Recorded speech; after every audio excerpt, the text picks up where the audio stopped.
Je m'appelle Philippe Brasseur, je suis cultivateur d'idées, c'est-à-dire que mon métier c'est de stimuler l'intelligence créative chez les individus. Et j'ai écrit plusieurs livres sur la créativité et notamment un livre sur comment donner justement le goût du livre par plusieurs activités qui vont être basées sur le jeu, le plaisir et l'échange.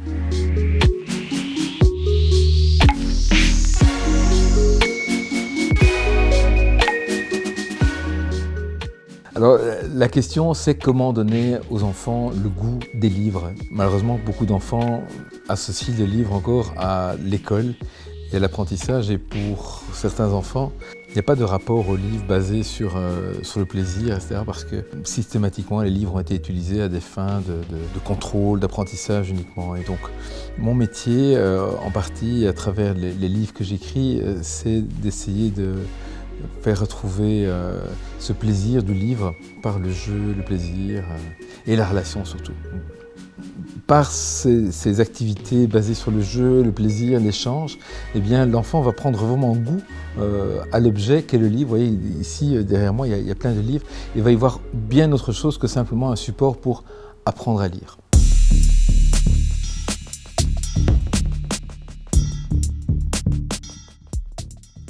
La manière la plus évidente de donner à l'enfant le goût du livre, c'est simplement de lui lire le plus souvent possible des livres et de le faire depuis qu'il est tout petit, donc dès qu'il est bébé, même avant qu'il sache parler, jusqu'à ce qu'il sache déjà lire et bien au-delà.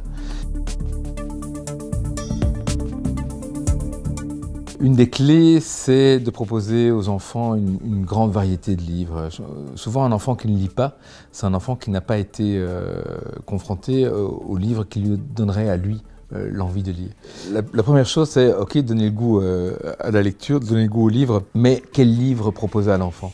Moi, je dirais que la première chose, c'est de donner une variété de livres à lire aux enfants, sachant que les préférences peuvent varier très très fort d'un enfant à l'autre. Et ces préférences sont sexuées, il faut le savoir, que la majorité des filles et des femmes préfèrent des livres qui racontent des histoires, et toutes les enquêtes qui ont été faites en la matière le confirment. Alors que les garçons et les hommes, en moyenne, préfèrent plutôt les bandes dessinées, les documentaires. On a aussi pensé à des livres un peu différents, par exemple des histoires mais sans images, y compris avec des très jeunes enfants, ou des livres sans texte, voilà, ou des livres sur l'art, etc. Voilà. Varier jusqu'à ce que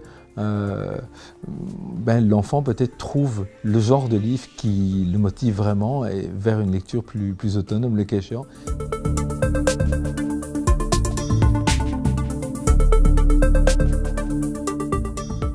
Donc un exemple de jeu très très simple avec des tout petits qui ne savent pas encore lire. Je vais leur demander d'indiquer avec le doigt le texte et je vais lire en suivant le mouvement de leurs doigts.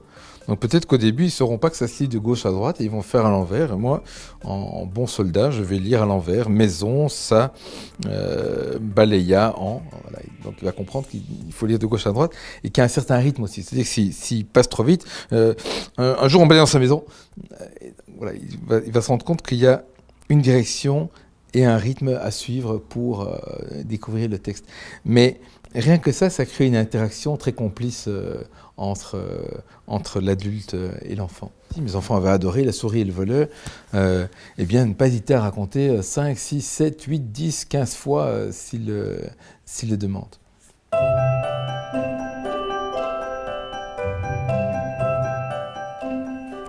Alors, ce qui est génial avec les enfants plus grands, enfin génial et je trouve très très important, c'est de leur partager des lectures de contes par exemple. Le conte, ici j'ai un recueil de contes de Grimm par exemple, mais les contes sont un extraordinaire réservoir de sagesse très ancienne en fait, et il est bon de les raconter, les re-raconter, même si on ne comprend pas tout, même si ça reste mystérieux, c'est chouette aussi qu'on soit devant ce mystère, nous adultes, partager ça aux enfants. Et comment le partager avec eux ? Un enfant qui sait déjà lire, on peut faire un jeu où chacun lit une page par exemple. Je sais avec mon fils qui a 11 ans et bon, ça reste un petit peu compliqué pour lui la lecture pour l'instant, ben, c'est une manière de mettre en jeu cette lecture complice où lui apprend et puis moi je peux encore lui donner ça gratuitement et avoir ce plaisir du récit partagé évidemment.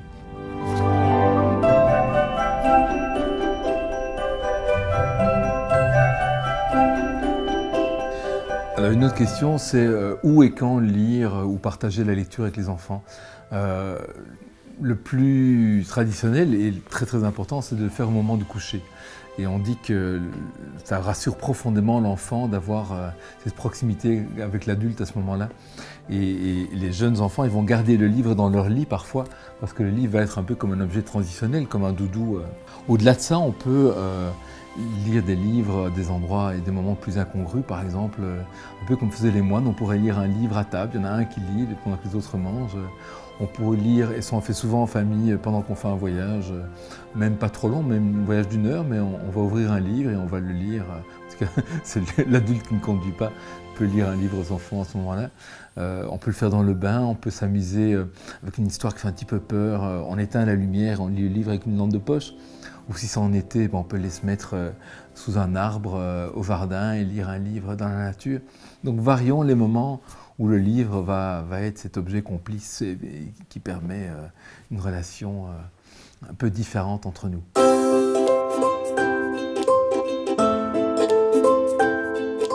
C'est la pluche qui va devenir un petit peu le compagnon de lecture et qui va prendre sur lui ou sur elle les émotions en fait. C'est la peluche qui va avoir peur, qui va être surprise, etc., à qui on va poser une question. Et donc on ne va pas demander directement à l'enfant s'il a peur, mais on va dire « Ouh, attention, elle a peur, est-ce qu'on va tourner la page? Oui, non ».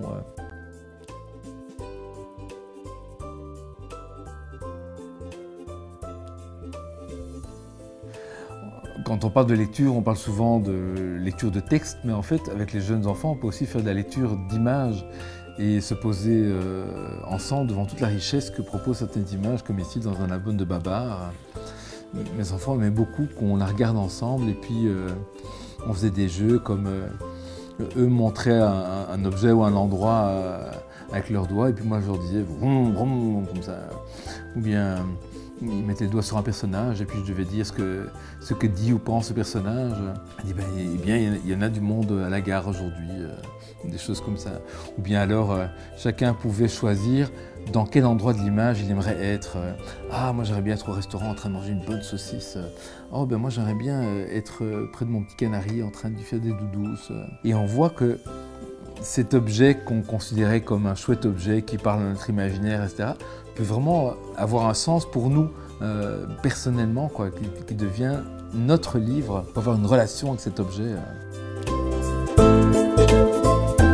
Je vais dire aussi quelque chose d'important, c'est que comme adulte, il faut que l'enfant nous voit de temps en temps, ou même régulièrement, trouver du plaisir dans la lecture. Parce que, par exemple, avec ma femme, il arrive très souvent en voiture, par exemple, qu'elle me fasse la lecture pendant que je conduis, ou vice-versa, où on lit au salon le soir, on n'est pas tout le temps devant la télévision. Et là aussi, on serait tout à fait incohérent si on envoyait nos enfants à lire, alors que nous-mêmes ne le faisons jamais, évidemment.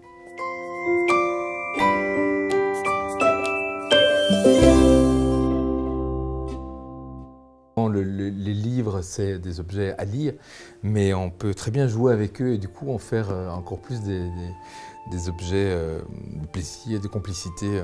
Par exemple, faire un domino de livres. Ben, c'est très très chouette. On aligne des livres qui sont pris au hasard et on essaie de trouver des points communs 2 à 2. Et alors c'est un jeu où chacun joue à son tour. Donc par exemple, on peut dire qu'est-ce qu'il y a comme point commun entre ces 2 livres-là? Eh bien, ils ont tous les 2 une forme de rectangle, tiens, voilà, et de rectangle vertical, ils sont en format portrait, comme on dit. Et qu'est-ce que ces 2-là ont en commun? Eh bien, par exemple, ils ont tous les 2 du bleu dans la couverture, et du bleu en fond, et du blanc qui vient à l'avant-plan. Et puis, qu'est-ce que ces 2-là ont en commun? Eh bien, en dessous, il y a quelque chose qui est écrit et qui n'est pas le titre, qui n'est pas le nom de l'auteur. Qu'est-ce que c'est? Il y a marqué Hachette, album Babar, ici, édition du Rouergue. Et on peut s'interroger ensemble sur ce que c'est, sur une maison d'édition, qu'est-ce que c'est qu'une maison d'édition, etc. Et du coup, on entre vraiment en connaissance de cet objet livre Mais parfois, les enfants vont poser des questions dont on n'a pas la réponse, mais on va ensemble découvrir ce qu'on appelle les paratextes, c'est-à-dire tout ce qui n'est pas le texte, mais tout ce qui l'enveloppe, la fabrication du livre. Peut-être que l'enfant va parler de l'odeur, de livres qui ont la même odeur, de la texture, que sais-je encore, mais tout ça qui fait le livre, et c'est un jeu qui, parmi d'autres, va permettre aux enfants de s'approprier cet objet, de le faire vraiment sien. Autre chose, très très simple, je mets des livres par terre, par exemple, dans la pièce, et je vais demander aux enfants, choisissez un peu chacun une image de en quoi vous aimeriez vous transformer si vous aviez une baguette magique.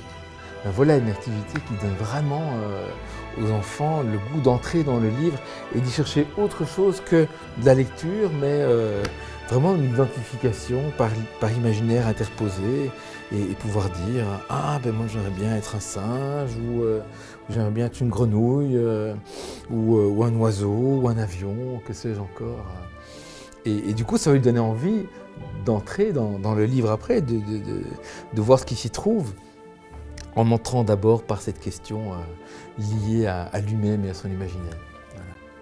Il y a quelque chose que j'adore faire aussi, c'est avec les enfants et qu'eux adorent aussi, c'est inventer des histoires, au départ des livres. Mais des histoires qui ne sont pas celles que les livres renferment. Mais si on prend ces 4 livres-ci, par exemple, on peut dire que le premier livre va être le héros de l'histoire. Et qui est le héros? On peut choisir, par exemple, c'est la grenouille, on peut lui donner un nom. On peut l'appeler Plume, puisqu'on voit qu'il y a marqué les 3 plumes, enfin l'hypothèse que c'est le nom de la grenouille. Et le deuxième livre va porter ce qu'on appelle la quête du héros, c'est-à-dire de quoi a besoin notre héros, la grenouille Plume. Eh bien, elle veut quoi? Elle veut battre un record pour se trouver dans le livre des records. Et jusqu'ici, c'est une grenouille assez banale, comme ça, qui n'a rien fait d'extraordinaire de sa vie. Et pour les images suivantes, les livres suivants, on va jouer qu'un dé, et si le dé tombe sur un chiffre pair, eh bien, ça va aider notre héroïne ou notre héros dans sa quête, et si c'est sur un nombre impair, ça va être un obstacle pour elle. Et comme on joue avec le hasard, eh bien, l'histoire rebondit chaque fois dans un sens qu'on n'aurait pas attendu. On voit ici que le dé est tombé sur le chiffre 3, et malheureusement, notre grenouille connaît une première mésaventure, et c'est aux enfants de trouver en quoi cette image montre une mésaventure, mais peut-être qu'elle a été pêchée par mégarde par le singe Zéphyr, et qu'elle se retrouve là à se débattre au fond d'une petite barque. Et on va voir avec le dé suivant si l'histoire va évoluer positivement. C'est des petits jeux très très chouettes parce qu'ils permettent de nouveau, je l'ai dit, de s'approprier l'objet livre et pour en faire autre chose, pour après bien sûr pouvoir re-rentrer dedans et découvrir ce qu'il comporte. Mais aussi comprendre profondément, au fond, c'est quoi la structure d'une histoire, c'est quoi un héros, c'est quoi une quête, c'est quoi ce qu'on appelle des adjuvants, des opposants, quand on construit un récit. Et ça va rendre l'enfant acteur, pas simplement spectateur ou auditeur passif de l'histoire que l'adulte lui transmet.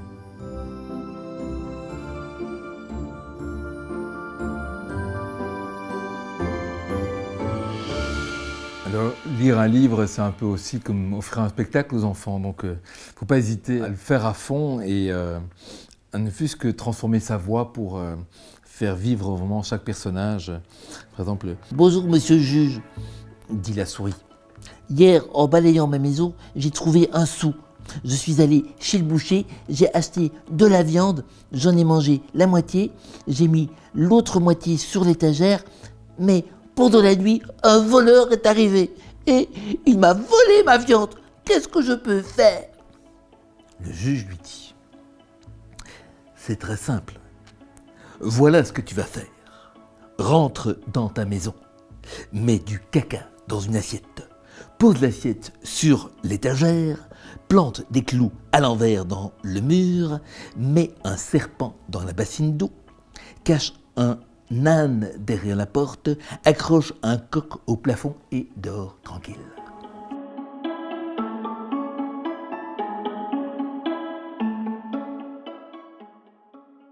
On peut se demander évidemment, pour terminer, comment être sûr que l'enfant qui a lu ou qui a entendu une histoire l'ait comprise profondément et entre dans tout l'implicite, etc., du récit, le cas échéant.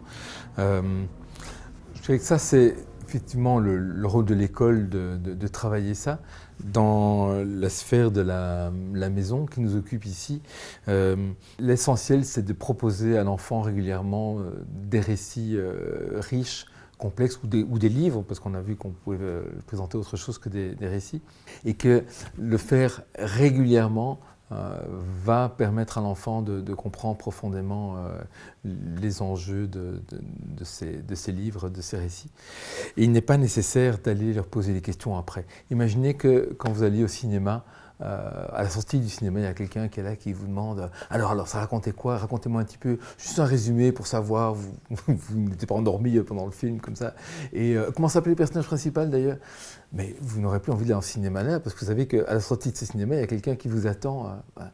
Donc, en lecture, c'est la même chose, je crois. La meilleure manière d'opérer, c'est de faire confiance à l'enfant et dans sa capacité de faire grandir en lui son appétit des livres et sa compréhension qui va s'affiner au gré des lectures.